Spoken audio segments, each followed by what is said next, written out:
We anticipate legislative action on this probably maybe next week or so. What do you think?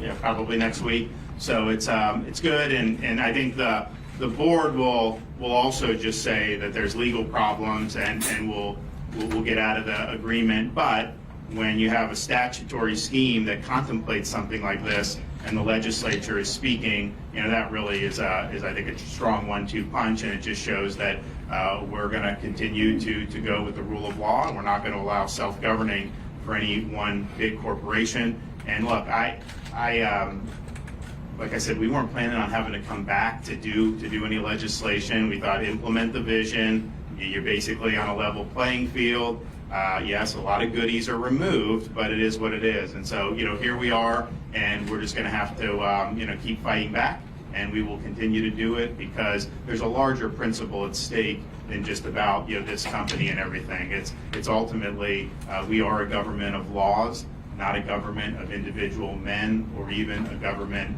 of woke corporations based in California. All right, any questions? Yes, sir. Governor, can you clarify, and perhaps you and the commissioner can clarify, are you looking at taking away the MOU exemption that we've been getting since 2001 on all the major theme parks, Disney, Universal? I think it's going to be, this is a legislative question, but I think what the legislature is going to do is apply that to special districts. Governor, Governor, can you tell me, are you surprised that former President Trump lined up 9 Senate Republicans? Look, this is a big announcement. Honestly, you're asking me about political process. Why don't we focus on this issue again? Yes, sir. Back to Ag and Consumer Services, it sounded like you were saying it would be injuries. You'd be allowed to come in and do the inspections, which currently are prohibited under that MOU. Under the proposed legislation, would Disney still be conducting its own inspections of rides along with Universal, SeaWorld, and Legoland? No, I don't think so. I think what it's going to be, and you talk to the legislature, because this is, I don't even know that the draft is final on this particular thing, but I think what it is that these inspections will be required for amusement parks within special districts. And as you know, those parks are not necessarily within special districts. So I think it's going to be focused on that, is my understanding. Yes, sir. Can you give us the specifics of the legal problems with the agreements, and is the board going to be voting on Wednesday to rescind those agreements? The second part of your question is yes. There's a variety of them, and you can talk to some of the lawyers, but one of the infirmities is there's certain procedures you have to go through when you do something like that, and that involves providing notice to anybody who's affected property owner in the area, and not everything was complied with, therefore that renders it defective. There's also other issues about self-dealing. When you have, this is not an arm's length transaction.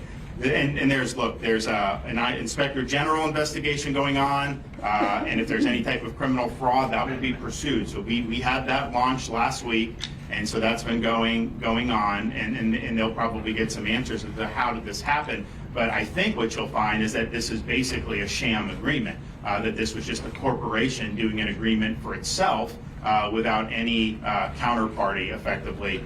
And I think that's pretty clear. Also, like if you look what they tried to do, they tried to do the development agreement, that's obviously revocable. They also tried to add restrictive covenants to the district's land, using the land that's owned by the district. There was no consideration given for that, and you can't have a contract without adequate consideration. So, and I think there's probably others. I think they'll probably have a legal briefing on that at their meeting on Wednesday, so stay tuned. But I highly anticipate that they will find, the board will find that it is not a valid agreement. We'll get out of it. And that probably is enough right then and there, but you could have potential litigation over those legal questions.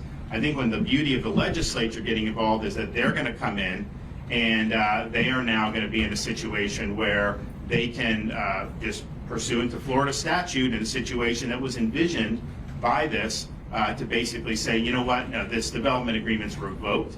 And that's what's going to be the law in the state of Florida. So I think that's a good thing. Yes, sir. Governor, are you worried that potential legislative action would violate any contracts clauses out there? And then how does this benefit Florida taxpayers? No, it doesn't violate any contracts clause, because this was like when you enter into a contract, you're entering into a contract against the background of all the existing law. So this provision was on the books. Anytime you do a development agreement, you know you're subject to this and that there could be revocation under certain circumstances. And this is exactly the type of circumstance that the law contemplates. So it is not abridging a contract when you have something like this. And how does it help Florida taxpayers? Well, this whole arrangement protects Florida taxpayers because if we would have sent it to the local government, they were going to use the assumption of the bonds as a reason to raise taxes on people.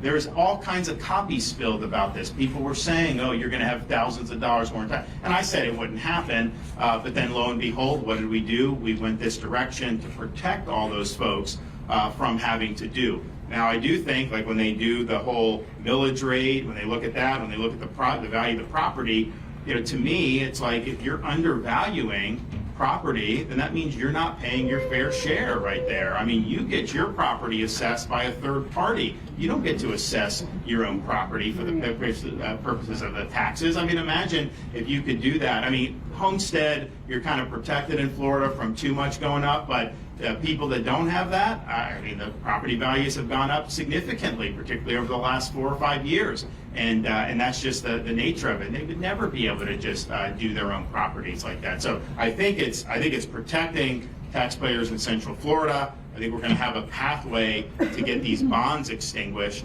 And, you know, we'll see, like if they end up selling off the utility, I mean, they're going to have to look to see what goes into that. But that could end up making the district money, depending on what everything is about. So, okay.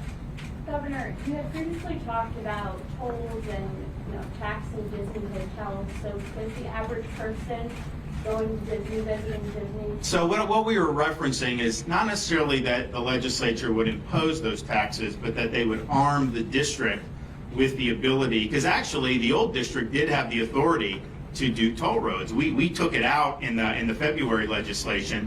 But then we thought, you know what, maybe you would do. But then I told myself, I said, well, I wouldn't apply that to Florida residents. But then if you don't apply it to Florida residents, can you do it? So we just like, and the legislature was kind of cool to the idea of giving them that. But as we researched the powers that the district has, we absolutely are confident that they have enough wherewithal to be able to do what they need to do to ensure that there's adequate revenue to be able to extinguish the debt that has been accumulated over all these years. So I think it's a combination. I think the legislature didn't really, think it would make sense. And then as we look more deeply, we're like, you know what, they do have the tools. So it wasn't that they were going to oppose a tax. It was just they were going to give the district the ability to levy. But I don't think it's necessary as we look through this. And I think that what the board does over the next few weeks will make that very, very clear. All right, everyone, stay tuned. We got more coming up, so be ready.